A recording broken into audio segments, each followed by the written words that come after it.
ꯃꯌꯥꯝ ꯈꯨꯔꯨꯝꯖꯔꯤ ꯉꯁꯤꯒꯤ ꯚꯤꯗꯤꯑꯣꯁꯤꯅ national education policy 2020 ꯏꯀꯨꯏ ꯀꯨꯏꯗꯅ ꯉꯔꯥꯡ ꯅꯍꯥꯟꯗ ꯀꯦꯕꯤꯅꯦꯠꯅ ꯍꯥꯏꯗꯤ ꯏꯟꯗꯤꯌꯟ ꯀꯦꯕꯤꯅꯦꯠꯅ ꯑꯌꯥꯕ ꯄꯤꯈꯤꯕꯗꯣꯀꯣ ꯑꯗ ꯁꯤ ꯇꯧꯗ꯭ꯔꯤꯉꯩꯒꯤ ꯃꯃꯥꯡꯗꯅꯦ ꯑꯩ ꯋꯥꯐꯝ ꯈꯤꯇꯪ ꯊꯝꯖꯒꯦ ꯍꯧꯖꯤꯛ ꯑꯩꯈꯣꯏ ꯀꯣꯚꯤꯗ-19ꯅ ꯃꯔꯝ ꯑꯣꯏꯔꯒ ꯑꯩꯈꯣꯏꯒꯤ ꯃꯅꯤꯄꯨꯔꯗꯁꯨ ꯌꯥꯝ ꯑꯗꯨꯛꯀꯤ ꯃꯇꯤꯛ ꯁꯟꯗꯣꯔꯛꯄꯁꯨ ꯍꯦꯟꯒꯠꯂꯦ ꯀꯝꯃ꯭ꯌꯨꯅꯤꯇꯤ ꯁ꯭ꯄ꯭ꯂꯤꯠ ꯇꯧꯔꯦꯅ ꯍꯥꯏꯕ ꯌꯥꯔꯦ ꯇꯧꯔꯦ ꯑꯗ ꯃꯁꯤꯗ ꯑꯩꯈꯣꯏꯒꯤ ꯄ꯭ꯔꯖꯥꯁꯤꯡꯅꯅꯦ ꯒ꯭ꯌꯥꯟ ꯈꯔꯇꯪ ꯇꯥꯁꯦꯕ ꯀꯩꯒꯨꯝꯕ ꯑꯩꯈꯣꯏꯒꯤ ꯊꯪꯅꯕꯗꯒꯤ ꯅꯠꯇ꯭ꯔꯒꯅ ꯑꯩꯈꯣꯏ ꯂꯩꯀꯥꯏꯗꯒꯤ ꯑꯃ ꯅꯥꯔꯦ ꯈꯜꯂꯁꯦꯕ ꯍꯜꯂꯛꯑꯦ ꯈꯜꯂꯁꯦꯕ ꯑꯩꯈꯣꯏꯅ ꯃꯥꯁꯦ ꯀꯩ ꯍꯥꯏꯅꯤ ꯌꯥꯝꯅ ꯇꯣꯉꯥꯟꯅ ꯑꯩꯈꯣꯏꯅ ꯇ꯭ꯔꯤꯠ ꯇꯧꯕꯗꯣ ꯑꯗꯨꯒꯨꯝꯕ ꯇꯧꯕꯤꯒꯨꯝꯁꯦꯕ ꯍꯥꯏꯗꯤ ꯐꯖꯅ ꯃꯣꯏ ꯏꯟꯀꯔꯦꯖ ꯇꯧꯁꯤ ꯐꯖꯅ ꯃꯤꯒꯤ ꯆꯞ ꯃꯥꯟꯅꯩ ꯑꯗ ꯃꯔꯛ ꯃꯔꯛꯇꯅꯦ ꯁꯨꯃꯥꯏꯅ ꯁꯣꯁꯤꯌꯦꯜ ꯀꯩꯅꯣꯁꯦ ꯑꯩꯈꯣꯏꯒꯤ ꯑꯦꯛꯁꯀ꯭ꯂꯨꯁꯟ ꯂꯩꯕꯁꯦ ꯁꯤꯁꯦ ꯑꯩꯅ ꯁꯨꯝ ꯌꯦꯡꯕ ꯃꯇꯝꯗ ꯊꯥꯏꯅ ꯃꯃꯥꯡꯉꯩꯗ ꯑꯩꯈꯣꯏꯒꯤ ꯑꯩꯈꯣꯏ ꯍꯤꯁꯇ꯭ꯔꯤ ꯃꯇꯝꯗ ꯑꯦꯟꯁꯟ ꯃꯇꯝꯗ ꯑꯩꯈꯣꯏꯒꯤ ꯕꯔꯅ ꯁꯤꯁꯇꯦꯝꯒ ꯆꯠꯅꯔꯝꯕꯗꯣ ꯁꯣꯛꯅꯕ ꯁꯝꯅꯕ ꯌꯥꯗꯕ ꯀꯥꯏꯅ ꯑꯃ ꯂꯩꯔꯝꯃꯤꯗꯅ ꯕꯔꯅ ꯁꯤꯁꯇꯦꯝ ꯑꯃ ꯁꯨꯗ꯭ꯔꯗ ꯁꯣꯛꯅꯕ ꯌꯥꯏ ꯌꯥꯗꯦ ꯀꯥꯏꯅ ꯑꯗꯨꯒꯨꯝꯕꯗꯣ ꯌꯥꯝ ꯃꯥꯟꯁꯜꯂꯛꯑꯦꯕꯀꯣ ꯑꯗꯨꯅ ꯌꯦꯡꯕꯗꯁꯨ ꯅꯠꯇ꯭ꯔꯒꯅ ꯑꯩꯈꯣꯏꯗ ꯊꯣꯛꯑꯒꯁꯨ ꯑꯩꯈꯣꯏꯗ ꯌꯥꯝꯅ ꯄꯨꯛꯅꯤꯡ ꯅꯨꯡꯁꯤꯔꯣꯏꯒꯗꯕ ꯍꯥꯏꯕꯗꯤ ꯑꯩꯈꯣꯏꯒꯤꯗ ꯌꯥꯝꯅ ꯃꯦꯟꯇꯦꯜꯂꯤ ꯇꯣꯔꯆꯔ ꯇꯧꯔꯛꯀꯗꯕ ꯑꯃ ꯊꯣꯛꯂꯛꯄ ꯌꯥꯏꯑꯕꯀꯣ ꯑꯗꯨꯅ ꯌꯥꯔꯤꯉꯩ ꯑꯃꯅ ꯑꯃ ꯁꯞꯄꯣꯔꯠ ꯇꯧꯅꯁꯤ ꯈꯤꯇꯪ ꯒ꯭ꯌꯥꯟ ꯇꯥꯅꯁꯤ ꯑꯗꯨꯒ ꯑꯩꯈꯣꯏꯅ ꯑꯗꯨꯝ ꯊꯦꯡꯅꯕ ꯉꯝꯒꯅꯤ ꯈꯜꯂꯤ ꯑꯗ ꯉꯁꯤꯒꯤ ꯚꯤꯗꯤꯑꯣꯁꯦ ꯅꯦꯁꯅꯦꯜ ꯏꯖꯨꯀꯦꯁꯟ ꯄꯣꯂꯤꯁꯤ ꯑꯗ ꯑꯩꯈꯣꯏꯒꯤ ꯁꯤꯒꯤ ꯄꯣꯂꯤꯁꯤꯁꯦ ꯌꯥꯝꯅ ꯂꯤꯔꯦꯕ ꯀꯣ ꯏꯍꯥꯟ ꯍꯥꯟꯅ ꯃꯥꯁꯦ ꯁꯦꯝꯈꯤꯕꯁꯦ 1968ꯇ ꯏꯟꯗꯤꯔꯥ ꯒꯥꯟꯙꯤꯒꯤ ꯃꯇꯝꯗ ꯀꯣ 1968ꯇ ꯏꯟꯗꯤꯔꯥ ꯒꯥꯟꯙꯤꯒꯤ ꯃꯇꯝꯗ ꯏꯍꯥꯟ ꯍꯥꯟꯅ ꯑꯃ ꯁꯦꯝꯈꯤꯕ ꯑꯅꯤꯁꯨꯕꯗ ꯀꯥꯏꯗ ꯁꯦꯝꯃꯦ 1976ꯇ ꯀꯣ ꯁꯤꯁꯤꯅ ꯔꯥꯖꯤꯕ ꯒꯥꯟꯙꯤ ꯃꯥꯜꯂꯣ ꯆꯨꯝꯕ꯭ꯔꯣ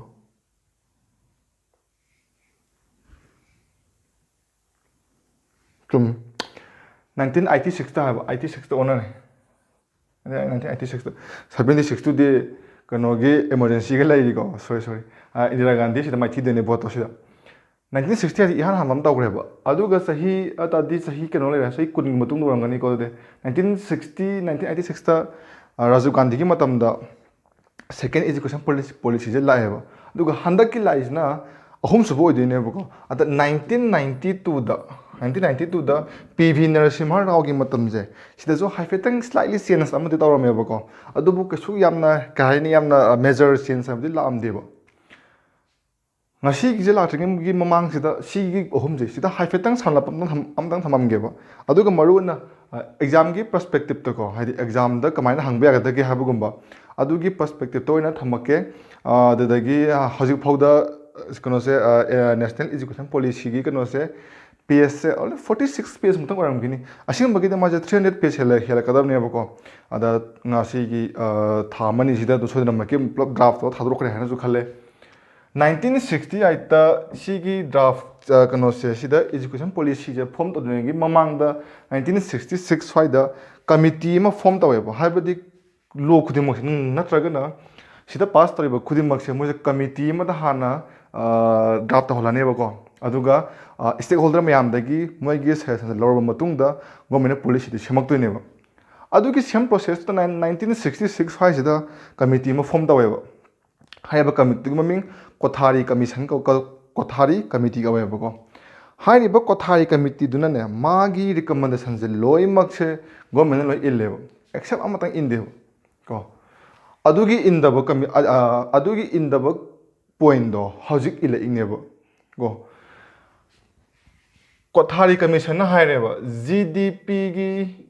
ꯇꯣꯇꯦꯜꯗꯨꯗꯒꯤ 6%ꯁꯦ ꯃꯥꯁꯤ ꯏꯖꯨꯀꯦꯁꯟꯗ ꯊꯥꯗꯁꯦꯅ ꯍꯥꯏꯔꯦꯕ ꯀꯣ ꯀꯔꯤꯒꯨꯝꯕ ꯏꯟꯗꯤꯌꯥꯁꯦ ꯐ꯭ꯌꯨꯆꯔꯗ ꯌꯥꯝꯅ ꯃꯥꯡꯖꯤꯟ ꯊꯥꯅ ꯃꯌꯥꯝꯗꯒꯤ ꯃꯃꯥꯡ ꯊꯥꯅ ꯆꯠꯁꯦ ꯍꯥꯏ ꯇꯥꯔꯒꯗꯤ ꯏꯟꯗꯤꯌꯥꯒꯤ ꯂꯩꯔꯤꯕ GDPꯁꯦ ꯁꯤꯒꯤ 6%ꯁꯦ ꯁꯤꯁꯤꯅ ꯀꯗꯥꯏꯗ ꯏꯖꯨꯀꯦꯁꯟꯗ ꯊꯥꯗꯁꯦꯅ ꯍꯥꯏꯔꯦꯕ ꯁꯤꯃꯗꯤ ꯃꯣꯏꯅ ꯀꯥꯟꯊꯣꯛꯄꯤꯔꯝꯃꯦꯕ ꯀꯣ ꯑꯇꯣꯞꯄ ꯂꯣꯏꯅꯃꯛ ꯌꯥꯔꯦ ꯑꯇꯣꯞꯄ ꯂꯣꯏꯅꯃꯛ ꯌꯥꯔꯦ ꯂꯣꯏꯅꯃꯛ ꯏꯜꯂꯦ ꯑꯗꯨꯕꯨ ꯑꯦꯛꯁꯦꯞ ꯁꯤꯒꯤ 6% ꯑꯣꯐ GDPꯁꯦ ꯁꯤꯃꯗꯤ ꯇꯧꯕꯤꯔꯝꯗ꯭ꯔꯦꯕ ꯀꯣ 2017-18ꯒꯤ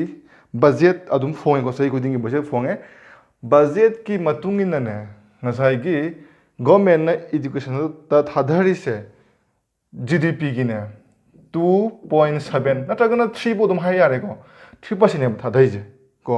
ꯑꯗꯨꯒ ꯒꯣꯔꯃꯦꯟꯒꯤ ꯇꯣꯇꯦꯜ ꯑꯦꯛꯁꯄꯦꯟꯗꯤꯆꯔꯗ ꯍꯥꯏꯔꯒꯅꯅꯦ 10%ꯁꯦ ꯊꯥꯗꯩꯌꯦꯕ ꯍꯥꯏꯕꯗꯤ ꯒꯣꯔꯃꯦꯟꯅ India government na magi sahi amada lupa chama je ka thotune khalajeba ko lupa cham dogi lupa tara je education gi lamsi da thadhaiba yam de ko habdi education is the backbone ne basine education je phasan lai ta ga di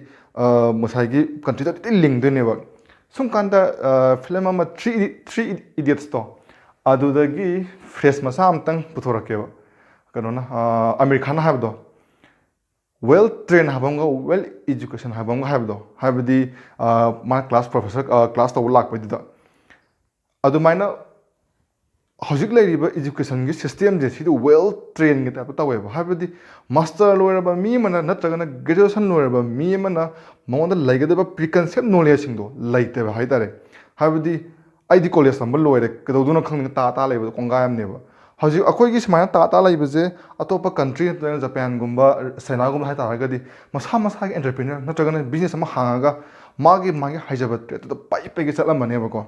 ado akoi gi education system je si jina ne akoi hojik maning halam sum lai je hojik manipur ko da unemployment je ado ko ta yam lai ba an exchange ta min jam je si ta ayam mana unemployment je pa ye ba ko laik la su tam da ba kongayam ne ram ga ne ba ko adun unemployment je kum ta yam na lai si jam ram ha ta ko job seeker we ba do job giver we ga da ba do adun na so yam mane adu akoi na tam mi ba education policy je thaina formula to ram policy ne ha ba dum ya ye ba ko ꯑꯗꯨꯗ ꯀꯩꯗꯧꯔꯦ ꯑꯗꯨꯅ ꯀꯝꯄꯤꯇꯤꯁꯟꯁꯨ ꯍꯥꯏꯔꯦꯕ ꯍꯧꯖꯤꯛ ꯑꯩꯈꯣꯏꯒꯤ ꯏꯟꯗꯤꯌꯥꯗ ꯊꯥꯗꯔꯤꯕ ꯄꯩꯁꯥꯁꯦ 2.7 ꯁꯦ GDP 2.7 ꯁꯦ ꯁꯤ ꯊꯥꯗꯔꯤꯁꯦ ꯁꯤꯁꯨ ꯀꯥꯏꯗ ꯊꯥꯗꯒꯦ ꯍꯥꯏꯕ ꯀꯥꯟꯗꯅꯦ ꯑꯣꯖꯥꯒꯤ ꯇꯣꯂꯣꯞ ꯄꯤꯕ ꯀꯣ ꯃꯔꯨꯑꯣꯏꯅ ꯑꯣꯖꯥꯒꯤ ꯁꯦꯂꯔꯤ ꯄꯤꯕꯁꯦ ꯁꯤꯗ ꯑꯌꯥꯝꯕ ꯊꯥꯗꯩꯌꯦꯕ ꯄ꯭ꯂꯁ ꯏꯟꯐ꯭ꯔꯥꯁ꯭ꯇ꯭ꯔꯛꯆꯔ ꯑꯗꯨꯒ ꯁꯣꯝꯗꯗꯤ ꯊꯥꯗꯗ꯭ꯔꯦ ꯃꯔꯨꯑꯣꯏꯅ ꯑꯣꯖꯥꯒꯤ ꯁꯦꯂꯔꯤ ꯄꯤꯕꯁꯦ ꯌꯥꯝ ꯊꯥꯗꯩꯌꯦꯅ ꯍꯥꯏꯌꯦꯕ ꯀꯣꯟꯅꯗꯦ ꯍꯥꯏꯌꯦꯕꯀꯣ ꯇꯥꯕ꯭ꯔꯥ ꯑꯗꯨꯒ ꯍꯧꯖꯤꯛꯀꯤ ꯗ꯭ꯔꯥꯐ ꯇꯧꯔꯛꯏꯕ ꯄꯣꯂꯤꯁꯤꯁꯦ 20ꯒꯤ ꯇꯧꯔꯛꯏꯁꯦ ꯌꯥꯝꯅ ꯐꯖꯩ ꯌꯦꯡꯕꯗ ꯍꯦꯛ ꯌꯦꯡꯕꯗ ꯌꯥꯝꯅ ꯄꯦꯟꯊꯣꯛꯄ ꯍꯥꯏꯕꯗꯨ ꯑꯃ ꯑꯣꯏ ꯌꯥꯝꯅ ꯐꯖꯈ꯭ꯔꯦ ꯑꯗꯣ ꯁꯤꯁꯤꯃꯛ ꯑꯗꯨ ꯍꯌꯦꯡ ꯃꯣꯏꯅ ꯁꯤ ꯏꯝꯄ꯭ꯂꯤꯃꯦꯟ ꯇꯧꯔꯛꯄꯗ ꯀꯃꯥꯏꯅ ꯇꯧꯔꯛꯀꯗꯒꯦ ꯍꯥꯏꯕꯗꯨꯃꯗꯤ ꯍꯥꯏꯕ ꯉꯝꯗ꯭ꯔꯦ ꯑꯗꯨꯕꯨ ꯆꯦ ꯑꯣꯏꯅ ꯏꯔꯛꯄꯗꯗꯤ ꯌꯥꯝ ꯊꯤꯅ ꯐꯖꯈ꯭ꯔꯦ ꯑꯗꯨꯒ ꯃꯔꯨꯑꯣꯏꯅ ꯁꯤꯗ ꯀꯣꯏꯁꯟ ꯑꯃ ꯍꯪꯕ ꯌꯥꯏꯀꯣ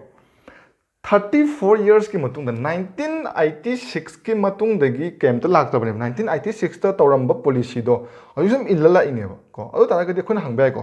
34 yearsꯁꯤꯗ ꯀꯩꯗꯧꯔ ꯂꯩꯒꯦ ꯁꯤꯅꯦꯕ ꯑꯩꯈꯣꯏꯅ ꯍꯪꯅꯤꯡꯉꯤꯁꯦꯀꯣ ꯍꯥꯏꯗꯤ ꯁꯨꯝ ꯀꯥꯟꯗꯀꯥꯗꯨꯗꯤ ꯃꯤꯗꯤ ꯊꯥꯜꯂꯦ ꯌꯧꯅꯈ꯭ꯔꯕ ꯖꯥꯠꯅꯦꯕꯀꯣ ꯑꯗꯨꯗ ꯍꯪꯗꯣꯏꯁꯦ ꯃꯔꯨꯑꯣꯏꯅ इलेक्शन मरुना गवर्नमेंट पाइसे डेमोक्रेसी को इलेक्शन येंगसे इलेक्शन की मैनिफेस्टो नंबर कान एजुकेशन से पाहापोब को है एजुकेशन मोदी भोट बैंक नतेब नंतब्रा नु लाइक तमंगने है भूखम याब नते मी पैसा पीनी नत्रगना कदुम कनो काना हंगनी अदु काना हंगनी हाय फा पीब खतनेब नंतब्रा nga phaba tambiba nateba nga do free de pige habaneba projada khoina haidise khambra nga phaba da masana haijaragadi ꯉꯁꯥꯏꯒꯤ ꯃꯣꯏꯅ ꯍꯦꯟꯅ ꯆꯥꯎꯈꯠꯄ ꯌꯥꯏ ꯍꯥꯏꯕꯗꯣ ꯄ꯭ꯔꯖꯥꯅ ꯈꯪꯖꯗꯦꯕ ꯑꯩꯈꯣꯏꯗ ꯉꯥ ꯐꯥꯕ ꯇꯝꯕꯤꯌꯨ ꯍꯥꯏꯕ ꯅꯠꯇꯦꯕ ꯑꯩꯈꯣꯏꯅ ꯍꯥꯏꯔꯤꯁꯦ ꯑꯩꯈꯣꯏꯗ ꯉꯥꯗꯣ ꯄꯤꯔꯛꯑꯣ ꯁꯤꯅꯦꯕ ꯑꯩꯈꯣꯏꯅ ꯍꯥꯏꯔꯤꯁꯦ ꯒꯣꯔꯃꯦꯟꯅ ꯍꯧꯖꯤꯛ ꯍꯥꯏꯔꯤꯁꯦꯀꯣ ꯁꯤꯃꯛꯅꯦꯕ ꯑꯗꯨꯃꯥꯏꯅ ꯁꯨꯝ ꯂꯥꯛꯄꯁꯤꯅꯅꯦ 2014ꯗ BJPꯒꯤ ꯏꯂꯦꯛꯁꯟ ꯃꯦꯅꯤꯐꯦꯁꯇꯣꯁꯦ ꯁꯤꯗ ꯃꯆꯥ ꯑꯃꯇꯪ ꯏꯟꯁꯤꯜꯂꯛꯑꯝꯃꯦꯕꯀꯣ ꯌꯦꯡꯕꯗ ꯑꯍꯥꯟꯕꯗ ꯑꯩꯈꯣꯏꯁꯨ ꯉꯛꯑꯝꯃꯦ ꯀꯩꯅꯣꯅꯦ ꯀꯥꯏꯅ ꯈꯜꯂꯝꯃꯦꯕ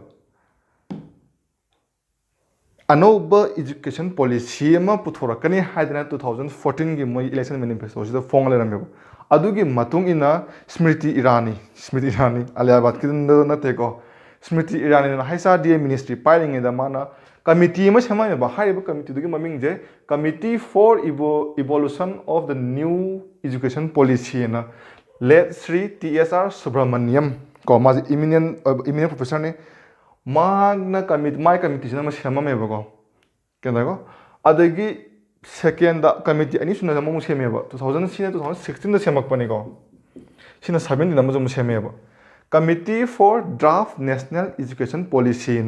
माजी इमिनियम साइंटिस्ट ने अदुग मसा मसे पद्म विभूषण फंगबने अदा क्वेश्चन अमदा हंगोगे पद्म विभूषण जे कनाला पिगनी अदुगा अखोगी इंडिया की हाईएस्ट रैंकिंग द माजे कदा वाइद लई अदुम थंबिरमो अदुगा मासे ISRO की इसरो की माजे एक्स चिफ ने डॉक्टर के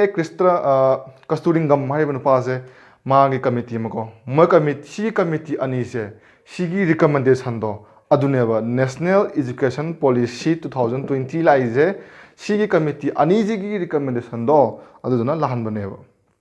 거 17다 시기 커미티는 드라프트 tawul lorak pa kansida government na haisadi ministry jina stakeholder mayam am dagi sai moi ge suggestion launa man thadore make ke hadi critics mayam la ko haibadi mi sida language ki problem adagi sai gi haidi pratak pose maroina india is diverse country ni dana ko mi makhan laibani lon makhan ngangna bani na adu su mayam la eba adu phare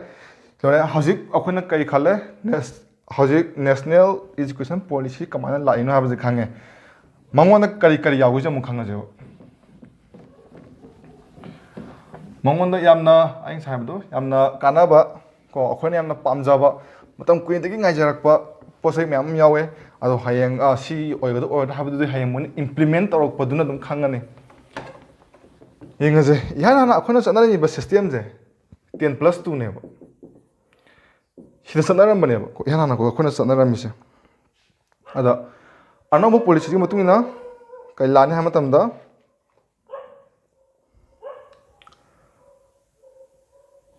5 plus 3 plus 3 plus 4 silane ba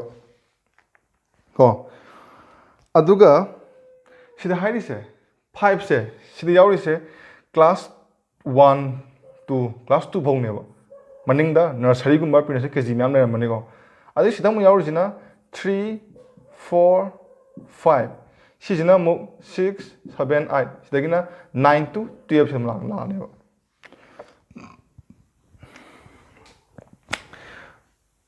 right to education article 21 da yauri se then constitution gi article 21 yauri ba right to education haire sida kari haire sahi taruk tagina tara mari bogi leiba mi je angang se free the like the mangani na haire ba am phaje ho free the tamandone ado hojiki anoba policy je sinam kador ham tamdane sije sahi ahum no ondhagre ba duga trimpan ko habdi class nursery karak pase anga jina class nursery karak pase sidagine adum koi like tamalani ge habegi mawong ne ko freedom tamam hodura bane ba aduduna government school je ayamana class 1 dagi dum hona bane ko aduna handa sigi policy laba matung dadi government school da hosik class nursery daga kindergarten yorok pe ai tamangam de kondagadi koi gira rajasthan daga de angalwadi system je aduki matik fajana satne ado critics myam lai have angalwadi gi kangu duna tapang ngudre bang ngamudre habagi myam la khre adun pangama thamasi khodi sikadan khanga je adagi sidam like silo ke baga sidada mu kan la ne ba beginner foundation ka ore ba sina ko sina foundation ka ni sina beginner ka ni sina intermediate ka ni sina higher mu ka ne ba ko ada sida ka ore isu kano se maming je ko ada maming je ko so lu natte sida ma yauri se class 5 phau je sida ma close ma yauri ba class 5 phawdi magi tambagi language se mother tongue no hello hai ko aidi imalon session o hello hai aduga yaringai di class 8 phawje sibau ju dum mother tongue ta pa su kai dina hai yam phai ko habadi english ta pa chiga khoi gi da imam ta lak pa chiga gyan ta ba je imalon khang helane ba aduga sigi 9 dagi hawrga ne sidadi language se hap ke ai hap ke tongana tamaju language ama haibadi india gi language ani maga foreign language amaga tamya any foreign language se tambadum phangne ko aina france tamgera korea tamgera russia tamgera any language tamba yara ne busidagi adagi silaga ai phoglo sengai ko 9 10 laiba 9 dagi class 12 phogsi da punsan labni na ma'am na khang board exam din am hara ne ko 10 su thani 10 su thane ba sida board exam je sahi amada anirek laigane ba ko board exam je sahi amada anirek laigani haibadi chance to anirek pigane ba ahan bagi exam je ai je 60% phange khala je ba ko penre mathang da aingona chance am piri ba same year du da mathang gi same year du da exam ma tharak pudo ꯑꯗ ꯑꯩ ꯑꯃꯨꯛ ꯊꯥꯔꯦꯗꯅ ꯃꯥꯔꯛꯁꯦ ꯍꯦꯟꯒꯠꯍꯟꯕ ꯌꯥꯏꯑꯕ ꯑꯗꯣ ꯑꯩꯅ ꯀꯩꯒꯨꯝꯕ 70 ꯐꯪꯉꯦ ꯈꯜꯂꯁꯦꯕꯀꯣ yes ꯑꯩ 70 ꯂꯧꯕ ꯌꯥꯔꯦ ꯑꯗꯨꯗ ꯑꯩꯅ ꯂꯥꯏꯕꯛ ꯊꯤꯗꯅ ꯀꯣ 50ꯗꯪ ꯐꯪꯉꯦ ꯈꯜꯂꯁꯦꯕꯀꯣ ꯑꯗꯨꯗꯤ ꯑꯩ ꯍꯥꯟꯅꯒꯤ ꯃꯥꯔꯛꯁꯦ ꯑꯗꯨꯝ ꯂꯧꯕ ꯌꯥꯔꯦꯕ ꯀꯣ ꯁꯤ ꯀꯩꯗꯧꯕꯒꯤ ꯂꯥꯛꯍꯜꯂꯤꯅꯣ ꯍꯥꯏ ꯇꯥꯔꯒꯗꯤ ꯍꯧꯖꯤꯛꯀꯥꯟꯁꯦ ꯑꯉꯥꯡꯁꯤꯡꯁꯦ ꯃꯥꯔꯛ ꯌꯥꯝ ꯐꯪꯉꯤ ꯐꯪꯗꯦꯅ ꯑꯦꯡꯖꯥꯏꯇꯤ ꯑꯃ ꯌꯥꯝ ꯇꯣꯏꯅ ꯂꯩꯀꯣ ꯑꯩ ꯃꯥꯔꯛ ꯌꯥꯝ ꯐꯪꯗꯦ ꯍꯥꯏꯕꯒꯤ ꯅꯨꯡꯉꯥꯏꯇꯕꯒꯨꯝꯕ ꯑꯗꯨꯒꯨꯝꯕ ꯃꯌꯥꯝ ꯂꯥꯛꯄꯁꯤꯅ ꯃꯔꯝ ꯑꯣꯏꯔꯒ ꯗꯤꯄ꯭ꯔꯦꯁꯟ ꯆꯥꯕꯁꯨ ꯀꯣꯡꯒꯥꯏ ꯑꯃ ꯌꯥꯎꯋꯦꯕꯀꯣ ꯑꯗꯨ ꯃꯌꯥꯝꯗꯣ ꯐꯅꯕꯒꯤꯗꯃꯛꯇ ꯁꯤꯒꯤ ꯄꯣꯂꯤꯁꯤꯁꯦ ꯂꯥꯛꯄꯅꯦꯕ ꯑꯗꯨꯒ ꯁꯤꯗ ꯌꯥꯝꯅ ꯅꯨꯡꯉꯥꯏꯕ ꯑꯃ ꯌꯥꯎꯔꯦ ꯁꯤꯗꯀꯣ ꯁꯕꯖꯦꯛꯁꯦ ꯑꯩꯅ ꯊꯥꯒꯗꯧꯔꯤꯕ ꯑꯦꯛꯖꯥꯝꯒꯤ ꯁꯕꯖꯦꯛꯁꯦ ꯁꯤꯁꯦ ꯑꯩꯅ ꯂꯦꯚꯦꯜ ꯑꯃꯨꯛ ꯈꯟꯕ ꯌꯥꯏꯑꯕ ꯁꯤꯁꯨ ꯑꯃꯨꯛ ꯍꯥꯏꯕꯗꯤ ꯁꯄꯣꯁ ꯑꯩꯅ ꯀꯩꯒꯨꯝꯕ ꯑꯩꯁꯦ ꯁꯤꯗ ꯑꯃ ꯍꯥꯏꯍꯧꯗ꯭ꯔꯦ ꯀ꯭ꯂꯥꯁ 9ꯗꯒꯤꯅꯦ ꯑꯩꯅ ꯂꯧꯅꯤꯡꯕ ꯁꯕꯖꯦꯛ ꯂꯧꯕ ꯌꯥꯔꯦꯕ ꯍꯤꯁꯇ꯭ꯔꯤ ꯂꯧꯒꯦꯔꯥ ꯑꯥꯔꯠꯁ ꯂꯧꯒꯦꯔꯥ ꯀꯃꯔꯁ ꯂꯧꯒꯦꯔꯥ ꯌꯥꯔꯦꯕꯀꯣ ꯑꯗ ꯑꯩꯅ ꯀꯩꯒꯨꯝꯕ ꯑꯩꯁꯦ ꯍꯤꯁꯇ꯭ꯔꯤ ꯂꯧꯔꯦ ꯈꯜꯂꯁꯦꯕ ꯍꯤꯁꯇ꯭ꯔꯤꯗ ꯑꯩꯁꯦ ꯕꯣꯔꯗ ꯑꯦꯛꯖꯥꯝ ꯊꯥꯗꯧꯔꯦꯕꯀꯣ ꯑꯗꯨꯕꯨ ꯍꯤꯁꯇ꯭ꯔꯤꯁꯦ ꯑꯩꯅ ꯄꯥꯝꯖꯔꯨꯕꯒꯤ ꯁꯨꯝ ꯅꯨꯡꯉꯥꯏꯒꯗ꯭ꯔꯥꯅ ꯂꯧꯁꯜꯂꯨꯕ ꯍꯥꯏꯇꯥꯔꯦ ꯂꯧꯁꯜꯂꯨꯔꯒ ꯑꯗꯨꯛꯀꯤ ꯃꯇꯤꯛ ꯂꯨ ꯂꯩꯔꯝꯃꯦꯕ ꯑꯩꯉꯣꯟꯗꯀꯣ ꯑꯁ ꯑꯩꯁꯦ ꯉꯥꯎꯗꯣꯔꯦꯕ ꯑꯩꯁꯦ ꯐꯦꯜ ꯑꯣꯏꯗꯣꯔꯦꯕꯀꯣ ꯑꯗꯨ ꯇꯥꯔꯒꯗꯤ ꯄꯦꯄꯔ ꯁꯕꯖꯦꯛ ꯈꯨꯗꯤꯡꯃꯛꯀꯤꯅꯦ ꯑꯦꯗꯚꯥꯟꯁ ꯍꯥꯏꯕ ꯑꯃꯒ ꯏꯟꯇꯔꯃꯤꯗꯤꯌꯦꯠ ꯍꯥꯏꯕ ꯑꯃꯒ ꯑꯅꯤ ꯁꯨꯒꯅꯦꯕ ꯅꯠꯇ꯭ꯔꯒ ꯃꯤꯗꯜ ꯍꯥꯏꯕꯁꯨ ꯌꯥꯔꯦ ꯑꯅꯤ ꯁꯨꯅ ꯂꯩꯒꯅꯦꯕꯀꯣ ꯑꯗ ꯑꯩꯅꯅꯦ ꯑꯦꯗꯚꯥꯟꯁꯅ ꯈꯔ ꯂꯨꯔꯅꯤ ꯍꯥꯏꯗꯤ ꯑꯦꯗꯚꯥꯟꯁ ꯑꯣꯏꯁꯜꯂꯛꯑꯕꯅꯤꯅ ꯃꯤꯗꯜ ꯅꯠꯇ꯭ꯔꯒꯅ ꯏꯟꯇꯔꯃꯤꯗꯤꯌꯦꯠꯁꯤನ ꯂꯥꯏꯔꯅꯦꯕꯀꯣ ꯑꯗꯣ ꯑꯩꯅ ꯁꯤꯁꯦ ꯈꯟꯕ ꯌꯥꯏꯑꯕ ꯁꯤ ꯈꯜꯂꯒ ꯑꯦꯛꯖꯥꯝꯁꯦ ꯄꯤꯔꯅꯦꯕ ꯍꯌꯦꯡ ꯁꯥꯔꯇꯤꯐꯤꯀꯦꯠꯇꯗꯤ ꯁꯤꯒꯤ ꯃꯃꯤꯡꯗ ꯑꯩꯁꯦ ꯄꯥꯁ ꯇꯧꯔꯛꯄꯅꯦ ꯍꯥꯏꯅ ꯊꯣꯛꯂꯛꯑꯅꯦꯕ ꯒ꯭ꯌꯥꯟ ꯇꯥꯏꯀꯣ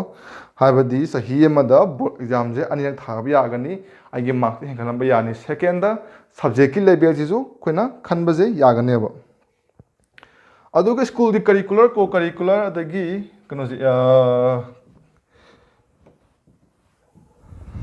ꯑꯦꯛꯁꯇ꯭ꯔꯥ ꯀꯔꯤꯀꯨꯂꯔ ꯃꯌꯥꯝꯁꯦ ꯁꯤꯁꯨ ꯌꯥꯝꯅ ꯐꯕ ꯑꯃ ꯍꯥꯏꯔꯛꯏꯕ ꯍꯧꯖꯤꯛꯇꯤ D M college of arts ꯅꯠꯇ꯭ꯔꯒ D M college of commerce ꯀꯥꯏꯅ ꯇꯣꯉꯥꯟ ꯈꯥꯏꯗꯣꯏꯗꯅꯀꯣ ꯑꯥꯔꯠꯁ ꯂꯧꯔ ꯇꯥꯔꯒꯗꯤ ꯁꯥꯏꯟꯁ ꯂꯧꯕ ꯌꯥꯗꯕ ꯅꯠꯇ꯭ꯔꯒꯅ ꯀꯃꯔꯁ ꯂꯧꯒꯦ ꯇꯥꯁꯜꯂꯒꯗꯤ ꯑꯥꯔꯠꯁ ꯂꯧꯕ ꯌꯥꯗꯕ ꯈꯥꯏꯗꯣꯛꯄꯁꯦ ꯁꯤꯗ ꯈꯥꯏꯗꯣꯔꯛꯑꯔꯣꯏꯕ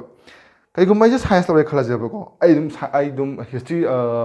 ꯍꯤꯁꯇ꯭ꯔꯤꯒꯨꯝꯕ ꯏꯪꯂꯤꯁꯀꯨꯝꯕ ꯂꯧꯕ ꯑꯗꯨꯝ ꯌꯥꯏꯑꯕ ꯀꯣ ꯑꯩ ꯍꯥꯏꯕꯗꯤ ꯄꯣꯜ ꯁꯥꯏꯟꯁ ꯑꯗꯒꯤ ꯀꯦꯃꯦꯁꯇ꯭ꯔꯤ ꯕꯥꯏꯑꯣ ꯀꯥꯏ ꯂꯧꯁꯟꯕ ꯑꯗꯨꯝ ꯌꯥꯏꯑꯕ ꯑꯩꯅ ꯑꯄꯥꯝꯕꯗꯣ ꯑꯩꯉꯣꯟꯗ ꯐꯩ ꯆꯥꯅꯩꯅ ꯈꯟꯖꯕꯗꯣ ꯑꯗꯨꯝ ꯂꯧꯕ ꯑꯗꯨꯝ ꯌꯥꯔꯦꯕ ꯁꯤ ꯄꯣꯂꯤꯁꯤꯅꯗꯤꯀꯣ ꯑꯗꯒꯤ ꯁꯦꯀꯦꯟꯗ ꯚꯣꯀꯦꯁꯅꯦꯜ ꯑꯃ ꯍꯥꯞꯆꯤꯜꯂꯛꯑꯦꯕ ꯍꯥꯏꯕꯗꯤ ꯑꯩꯅ ꯌꯥꯝꯅ ꯄꯥꯝꯖꯩꯁꯦ ꯁꯤ ꯖꯒꯥꯁꯤꯗꯀꯣ ꯂꯥꯏꯔꯤꯛ ꯇꯝꯕꯗ ꯅꯠꯇꯕ ꯑꯩꯅ ꯍꯩꯖꯕ ꯍꯩꯔꯤꯕ ꯀꯩꯅꯣꯗꯣ ꯑꯩꯈꯣꯏꯒꯤ ꯁꯤꯟꯐꯝꯁꯤꯡꯗꯣ ꯍꯥꯏꯕꯗꯤ ꯁꯄꯣꯁ ꯑꯩꯁꯦ ꯂꯥꯏꯔꯤꯛ ꯇꯝꯕꯁꯤꯗ ꯅꯠꯇꯅ ꯑꯩꯁꯦ ꯏꯁꯩ ꯁꯛꯄ ꯄꯥꯝꯖꯔꯦ ꯈꯜꯂꯁꯦꯕꯀꯣ ꯏꯁꯩꯗꯤ ꯑꯗꯨꯝ ꯇꯝꯍꯟꯕ ꯍꯥꯏꯇꯥꯔꯦ ꯍꯥꯏꯗꯤ ꯚꯣꯀꯦꯁꯅꯦꯜ ꯇꯣꯉꯥꯟꯅ ꯍꯥꯞꯆꯕ ꯑꯗꯒꯤ ꯁꯥꯟꯅꯕ ꯈꯣꯠꯅꯕ ꯄꯥꯝꯃꯦ ꯈꯜꯂꯁꯦꯕꯀꯣ ꯁꯥꯟꯅꯕꯁꯨ ꯑꯗꯨꯝ ꯍꯥꯞꯆꯤꯟꯕ ꯅꯠꯇꯕ ꯃꯣꯏꯒꯤꯁꯨ ꯁꯕꯖꯦꯛꯇꯧꯅ ꯃꯥꯔꯛ ꯄꯤꯔꯒ ꯇꯝꯗꯣꯏꯅꯦꯕ ꯑꯗꯨ ꯇꯥꯔꯒꯗꯤ ꯌꯦꯡꯉꯨꯁꯤꯅꯦ ꯂꯇꯥ ꯃꯪꯒꯦꯁꯀꯔꯗ ꯀ꯭ꯔꯤꯀꯦꯠ ꯁꯥꯟꯅꯍꯜꯂꯣꯕ ꯐꯥꯎꯒꯗ꯭ꯔꯥ ꯐꯥꯎꯔꯝꯃꯣꯏꯕ ꯁꯆꯤꯟ ꯇꯦꯟꯗꯨꯜꯀꯔ ꯏꯁꯩ ꯁꯛꯍꯜꯂꯝꯃꯣꯕ ꯐꯥꯎꯒꯗ꯭ꯔꯥ ꯐꯥꯎꯔꯣꯏꯕ ꯑꯗꯨꯅ ꯁꯤꯒꯤ ꯖꯒꯥꯁꯤꯗ ꯑꯩꯈꯣꯏꯗ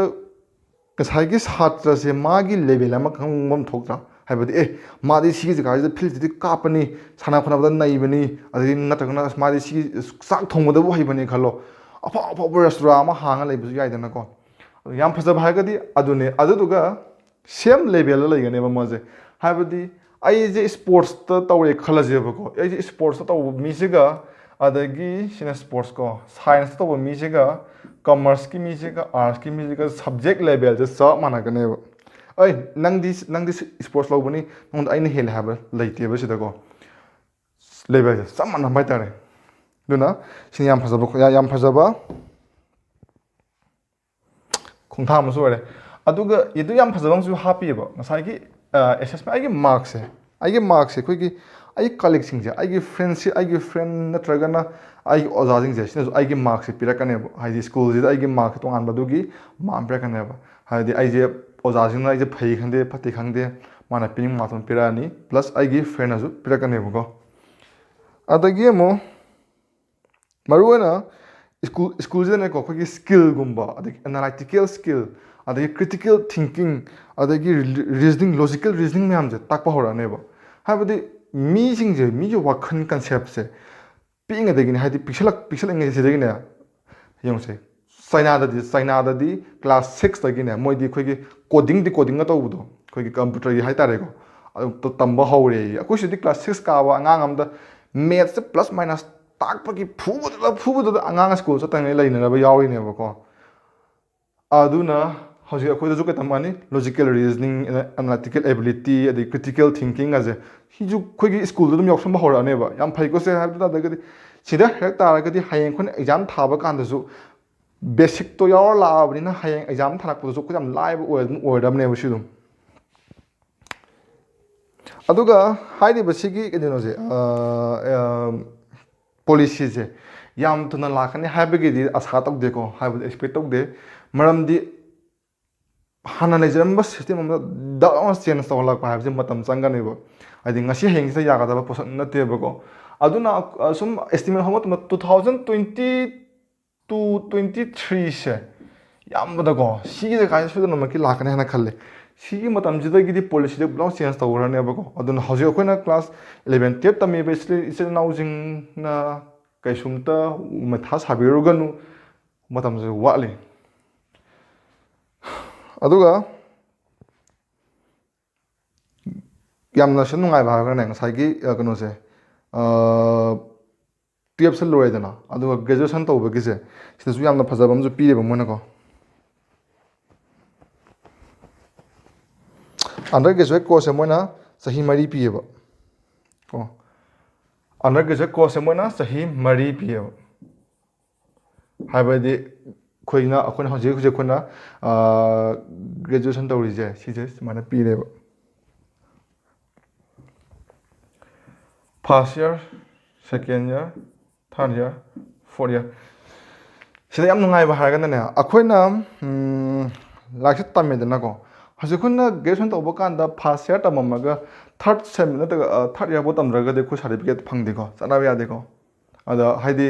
ꯊꯥꯔꯠ ꯇꯝꯈꯤꯕꯒꯤ ꯁꯥꯔꯇꯤꯐꯤꯀꯦꯠꯇꯨꯗꯅꯦꯕ ꯑꯩꯈꯣꯏꯅ ꯍꯧꯖꯤꯛ ꯃꯥꯔꯛ ꯀꯥꯎꯟ ꯇꯧ ꯆꯠꯂꯤꯁꯦ ꯍꯟꯗꯛꯀꯤ ꯑꯅꯧꯕ ꯁꯤꯁꯇꯦꯝꯁꯦ ꯁꯤꯅ ꯀꯌꯥꯝ ꯅꯨꯡꯉꯥꯏꯒꯦ ꯍꯥꯏꯕ ꯃꯇꯝꯗ ꯑꯩꯁꯦ ꯐꯥꯔꯁ ꯏꯌꯔ ꯇꯝꯃꯦꯕ ꯑꯗꯒꯤꯗꯤ ꯈꯨꯗꯣꯡꯆꯥꯗꯕꯅꯅꯤ ꯈꯪꯗꯦ ꯅꯠꯇ꯭ꯔꯒꯅ ꯑꯩꯅ ꯍꯩꯅꯗꯕꯅꯤ ꯈꯪꯗꯦ ꯐꯥꯔꯁ ꯏꯌꯔꯁꯦ ꯂꯣꯏꯔꯒ ꯇꯣꯛꯊꯣꯛꯈ꯭ꯔꯦꯕ ꯄꯥꯁ ꯇꯧꯔꯦ ꯁꯦꯀꯦꯟ ꯏꯌꯔꯁꯦ ꯇꯝꯃꯝꯗ꯭ꯔꯦꯕ ꯀꯣ ꯇꯥꯔꯒꯗꯤ ꯐꯥꯔꯁ ꯏꯌꯔꯒꯤꯁꯨꯅꯦ ꯑꯩꯁꯦ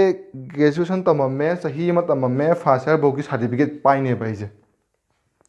ꯀꯣ ꯃꯥꯔꯛꯁ ꯄꯥꯁ ꯇꯧꯕꯅ ꯑꯣꯡꯂꯤ ꯁꯥꯔꯇꯤꯐꯤꯀꯦꯠꯇꯪ ꯍꯥꯏꯔꯒ ꯁꯥꯔꯇꯤꯐꯤꯀꯦꯠ ꯑꯃ ꯄꯥꯏꯅꯦꯕ ꯀꯣ ꯑꯗꯒꯤ ꯑꯩꯁꯦ ꯇꯣꯛꯑꯦꯀꯣ ꯏꯃꯨꯡꯒꯤ ꯀꯟꯗꯤꯁꯟ ꯈꯪꯗꯦ ꯇꯣꯛꯊꯣꯛꯈ꯭ꯔꯦꯕ ꯆꯍꯤ 3, 4, 5 ꯑꯃꯨꯛ ꯂꯩꯔꯒꯅꯦ ꯑꯃꯨꯛ ꯂꯥꯛꯑꯒꯅꯦ ꯃꯈꯥ ꯑꯃꯨꯛ ꯇꯝꯊꯕ ꯌꯥꯏꯑꯕ ꯅꯨꯡꯉꯥꯏꯇ꯭ꯔꯣ ꯇꯥꯏꯀꯣ ꯑꯗꯒꯤ ꯑꯗꯨꯅ ꯆꯍꯤ 2ꯗ ꯇꯣꯛꯑꯒꯅꯅꯦ ꯁꯤꯗ ꯑꯃꯨꯛ ꯀꯩ ꯍꯥꯏꯔꯛꯑꯅꯤ ꯑꯦꯗꯚꯥꯟꯁ ꯗꯤꯄ꯭ꯂꯣꯃꯥ ꯍꯥꯏꯔꯛꯑꯅꯦꯕ ꯁꯤꯗꯅ ꯑꯦꯗꯚꯥꯟꯁ ꯗꯤꯄ꯭ꯂꯣꯃꯥ ꯑꯗꯒꯤ ꯆꯍꯤ 3ꯗ ꯇꯣꯛꯑꯒꯅ ꯕꯦꯆꯤꯂꯔ ꯗꯤꯒ꯭ꯔꯤ ꯍꯥꯏꯔꯅꯦꯕ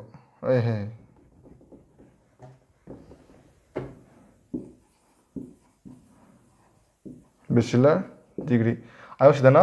ꯆꯍꯤ 4 ꯁꯨꯔꯒꯅ ꯕꯦꯆꯤꯂꯔ ꯗꯤꯒ꯭ꯔꯤ ꯄ꯭ꯂꯁ ꯔꯤꯁꯔꯁ ꯀꯣ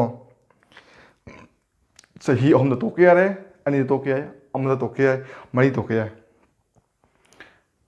ꯆꯍꯤ 4ꯁꯦ ꯂꯣꯏꯁꯜꯂꯛꯑꯕꯀꯣ ꯒ꯭ꯌꯥꯟ ꯇꯥꯔꯒꯗꯤ ꯃꯥꯁꯇꯔ ꯇꯧꯕꯒꯤꯁꯦ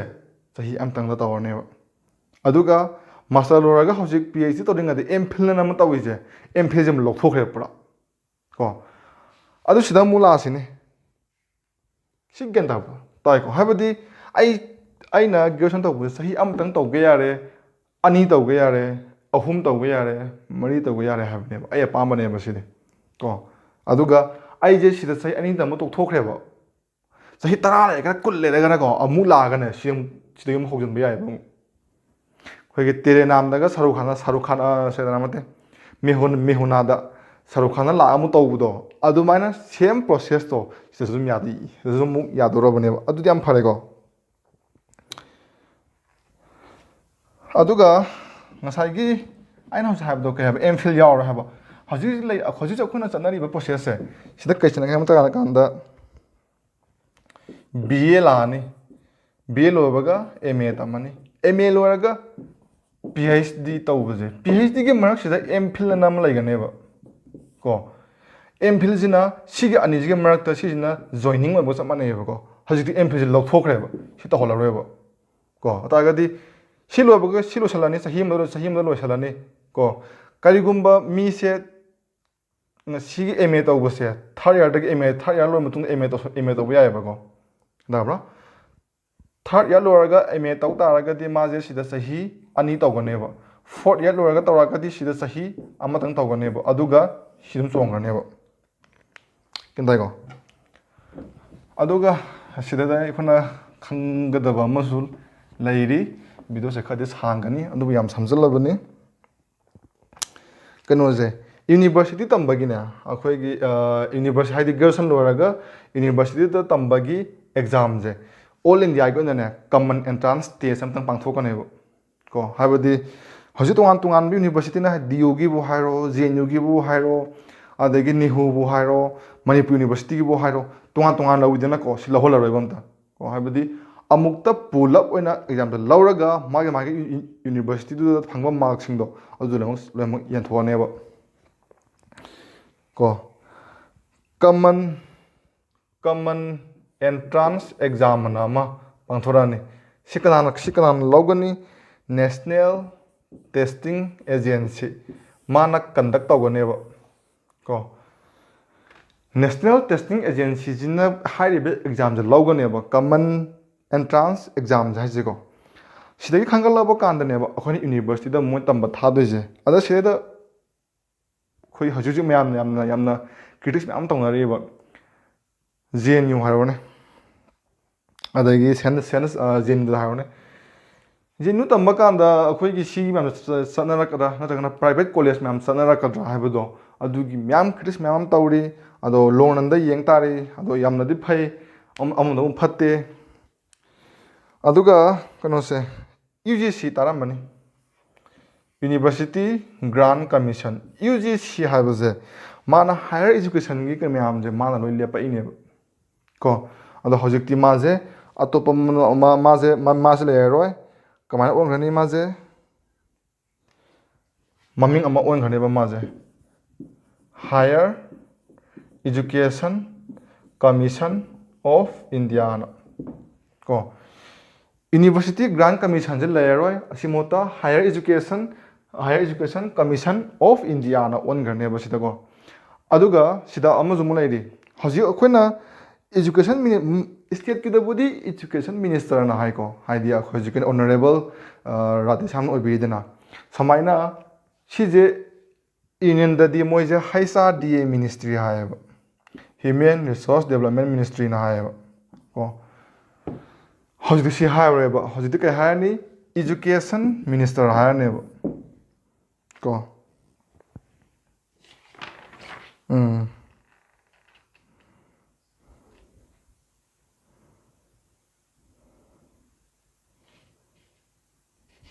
ꯂꯣꯏꯔꯦ ꯁꯤꯅꯤ ꯏꯖꯨꯀꯦꯁꯟ ꯄꯣꯂꯤꯁꯤꯒꯤ ꯁꯝꯂꯞꯄ ꯑꯗꯣ ꯑꯩꯅ ꯈꯟꯕꯗ ꯏꯖꯨꯀꯦꯁꯟ ꯄꯣꯂꯤꯁꯤꯁꯤꯒꯤ ꯃꯔꯨꯑꯣꯏꯕꯁꯤꯡꯗꯨꯗꯤ ꯄꯣꯏꯟꯁꯤꯡꯗꯨꯗꯤ ꯑꯩ ꯂꯣꯏꯅꯃꯛ ꯁꯤꯗ ꯑꯦꯛꯁꯄ꯭ꯂꯦꯟ ꯇꯧꯔꯦ ꯍꯥꯏꯅ ꯈꯜꯂꯦ ꯑꯗꯣ ꯋꯥꯠꯍꯧ ꯇꯥꯔꯒꯁꯨ